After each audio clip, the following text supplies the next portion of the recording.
Assalamualaikum warahmatullahi wabarakatuh. Jumpa lagi bersama saya Dian Indah Wahyuni Nuril Yusuf dari UPTD SMPN 1 Tanah Merah Bangkalan. Saya CGP Angkatan 7. Kali ini saya akan mengkaji tentang trapesium usia untuk memenuhi tugas 1.2.A.3 mulai dari diri pada modul 1.2.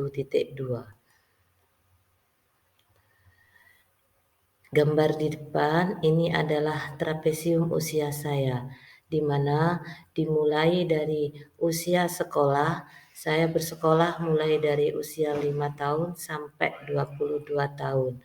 Kemudian dilanjutkan dengan usia kerja sampai nanti pada usia pensiun sekitar 60 tahun. Dan saya di sini sekarang berada pada usia 41 tahun.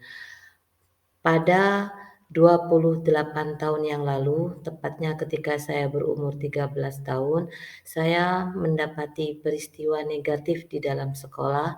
Kemudian pada umur 17 tahun atau tepatnya 24 tahun yang lalu, saya mendapati peristiwa positif ketika saya bersekolah.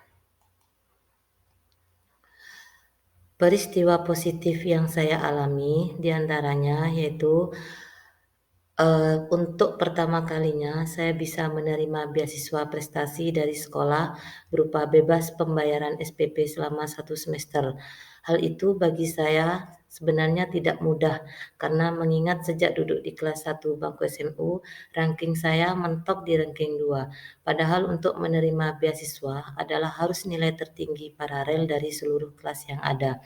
Apalagi saya memilih dan berada di jurusan IPA yang tentunya di dalamnya berisi anak-anak yang pintar sehingga persaingan lebih ketat.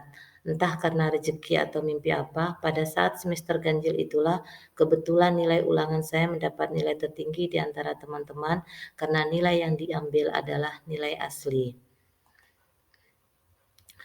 Sedangkan peristiwa negatif yang saya alami ketika saya berada di usia 13 tahun, tepatnya kelas 1 SMP, saya hampir tidak naik kelas karena ketololan saya. Saya tidak sengaja menuliskan kata "bego lo" di samping nama guru IPS saya pada lembar pertama buku saya. Dan apesnya, ketika ujian catur bulan berlangsung, seperti biasa semua buku siswa dikumpulkan ke depan biar tidak mencontek.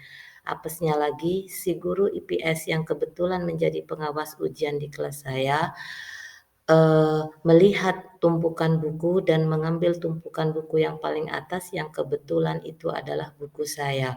Walhasil setelah ujian selesai saya dipanggil dan disidang di kantor. Saya sempat dibuat menangis dan diancam tidak naik kelas. Itu adalah peristiwa yang tidak akan saya lupakan selama hidup saya. Mengapa momen yang terjadi di masa sekolah masih dapat saya rasakan dan masih dapat mempengaruhi diri saya di masa sekarang? Karena menurut saya, dua peristiwa tersebut sama-sama dapat diambil hikmahnya buat diri saya ke depannya. Peristiwa positif membuat saya lebih optimis menatap masa depan. Ini terbukti ketika saya menempuh pendidikan S1, saya masih bisa membuktikan kepada orang tua saya bahwa saya bisa. Terbukti saya masih bisa menjadi lulusan terbaik satu tingkat jurusan dan fakultas, serta wisudawati terbaik kedua tingkat universitas. Prestasi yang sangat membanggakan buat orang tua saya. Sedangkan peristiwa negatif yang saya alami dulu membuat saya lebih berhati-hati bila berhubungan dengan orang lain. Apa yang menurut kita biasa bisa menjadi hal yang luar biasa buat orang lain. Pelajaran hidup apa yang saya peroleh dari kegiatan trapesium usia dan roda emosi terkait peran saya sebagai guru terhadap peserta didik saya? Menurut saya, Guru yang lebih dulu melewati trapesium usia tentunya sudah banyak memiliki pengalaman, baik itu pengalaman negatif maupun positif. Guru adalah role model atau seseorang yang memberikan teladan dan berperilaku yang bisa diikuti oleh orang lain. Hal ini yang bisa dijadikan pegangan buat murid. Bahwasanya murid akan menjadikan guru teladan bila memberikan kenangan yang baik dan berkesan pada murid dan perilakunya akan ditiru. Sedangkan guru yang memberikan kenangan pahit bagi murid tentunya hanya akan dikenang buruk oleh murid dan perilakunya tidak akan diteladani. Terakhir, bagaimana saya menuliskan nilai-nilai yang saya yakini sebagai seorang guru dalam satu atau dua kalimat menggunakan kata guru, murid, belajar, makna, dan peran? Saya memilih guru yang hebat akan berperan dalam menuntun murid belajar sesuatu yang bermakna dalam dirinya. Mungkin ini dari saya, semoga bermanfaat. Terima kasih, saya akhiri. Wassalamualaikum warahmatullahi wabarakatuh.